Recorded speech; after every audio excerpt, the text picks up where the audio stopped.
My name is Justin Mestre, and I am in forensic biology. Today I will be talking about the drug morphine. A little history and background about the drug.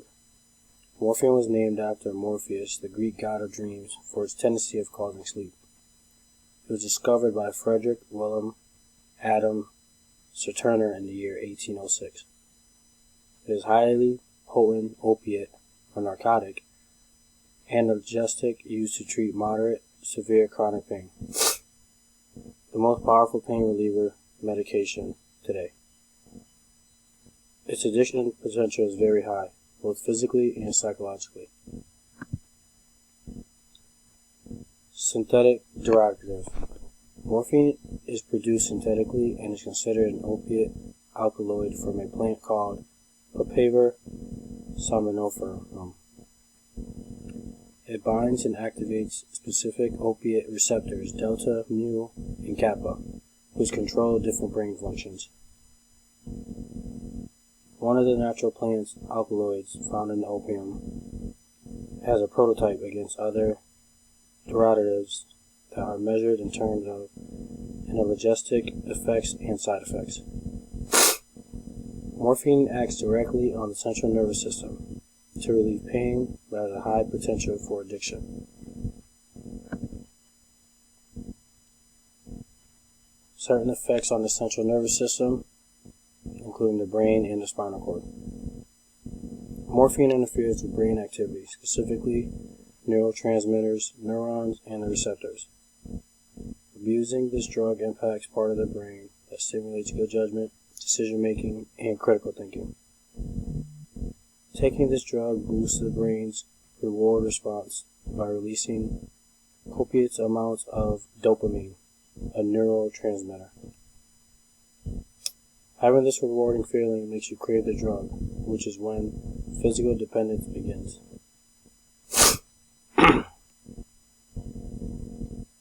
Continue on. Morphine controls automated responses such as breathing and heart rate. Too much morphine can lower respirations and blood pressure, causing overdose or death. Morphine weakens immune systems, which causes frequent illnesses. It harms your memory, which is in connection with the brain's neurons called synapses. Blocks synapses from exchanging information, which keeps memories from forming.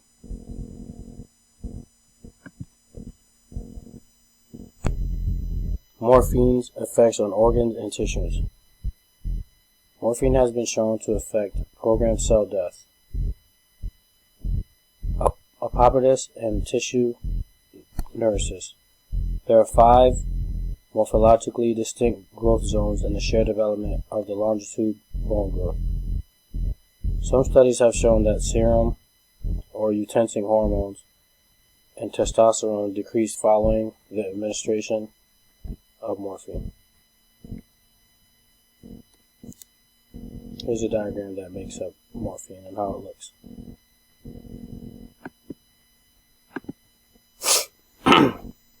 Society uses morphines in negative ways. Abusing morphine is highly dangerous and comes at a severe cost for most people. Individuals who inject morphine are at increased risk of contracting hepatitis.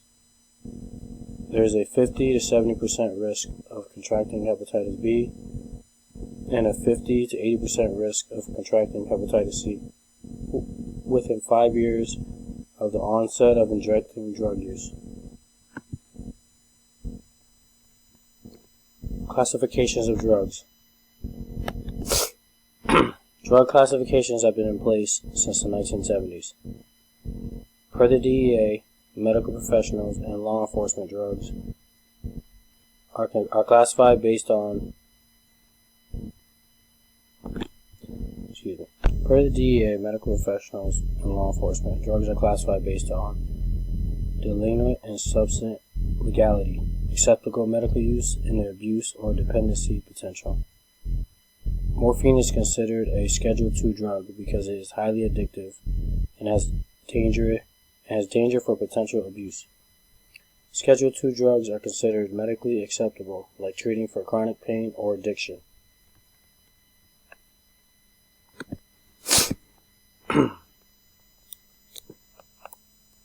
Forensic scientists use morphine as a forensic tool by using it in forensic toxicology, a tool used to detect drugs ingested by humans by analyzing hair samples. Even after 90 days of ingestion by a user, hair samples can still find detectable levels of drugs. Drugs can remain in hair samples for up to 3 months. Hair follicle testing can help solve drug-facilitated crimes and child custody cases.